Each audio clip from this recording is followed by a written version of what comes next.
एक लड़की थी, संजना, बहुत ही खूबसूरत। जितनी वह सुंदर थी उतनी ही ईमानदार। न किसी से झूठ बोलना, न फालतू की बातें करना, बस अपने काम से काम। संजना की क्लास में एक लड़का था जो मन ही मन उससे बहुत प्यार करता था। नाम था उसका संजय। लड़का अक्सर उसके छोटे मोटे काम कर दिया करता था।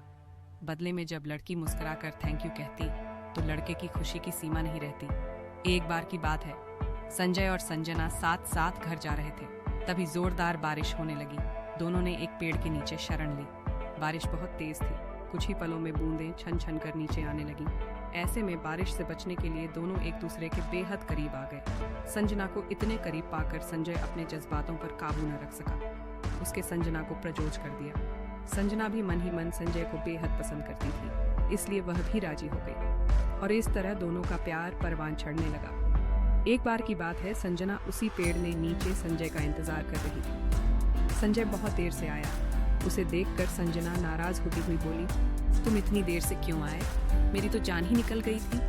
संजना की बात सुनकर संजय मुस्कुरा दिया, जाने मन, मैं तुमसे दूर कहाँ गया था, मैं तो तुम्हारे दिल में ही रहता हूँ। तुम्हें यकीन न हो तो अपने दिन से पूछ लो।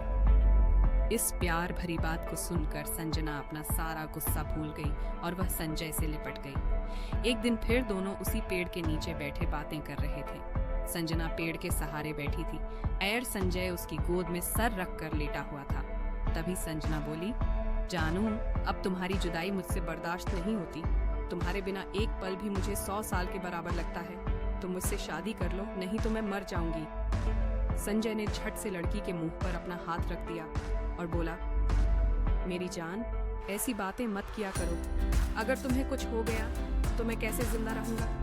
संजना कुछ नहीं बोली। वह उम्मीद भरी नजरों से संजय की ओर देखती रही। संजय ने अपनी बात आगे बढ़ाई, तुम चिंता मत करो जान, मैं जल्दी ही अपने घर वालों से बात करूंगा। धीरे धीरे काफी समय बीत गया। एक दिन की बात है, दोनों लोग उसी पेड़ के नीचे बैठे हुए थे।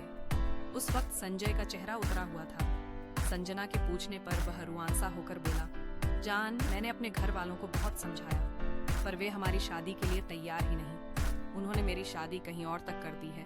यह सुनकर संजना का कलेजा फट पड़ा। उसका मन हुआ कि वह जोर जोर से रोए, लेकिन उसने अपने जज्बात पर काबू पा लिया और बोली, जानू, मैं तुमसे सच्चा प्यार किया है, मैं तुम्हें कभी भुला नहीं सकती। प्लीज मुझे माफ कर देना। संजय धीरे से भायला, वैसे अगर तुम चाहो तो हम लोग हमेशा अच्छे दोस्त रह सकते हैं। संजना यह सुनकर रोने लगी। संजय ने उसे बहुत समझाया, पर संजना चाह कर भी अपने आप पर काबू नहीं कर पाई और वह रोते हुए अपने घर को चली गई। देखते ही देखते संजय की शादी का दिन आ गया। उसे यकीन था कि उसकी शादी में संजना जरूर आएगी, पर ऐसा नहीं हुआ। हाँ, उसका भेजा हुआ एक गिफ्ट पैक उसे जरूर मिला। संजय ने कांपते हाथों से उसे खोला। उस गिफ्ट को देखते ही संजय बेहोश हो गया।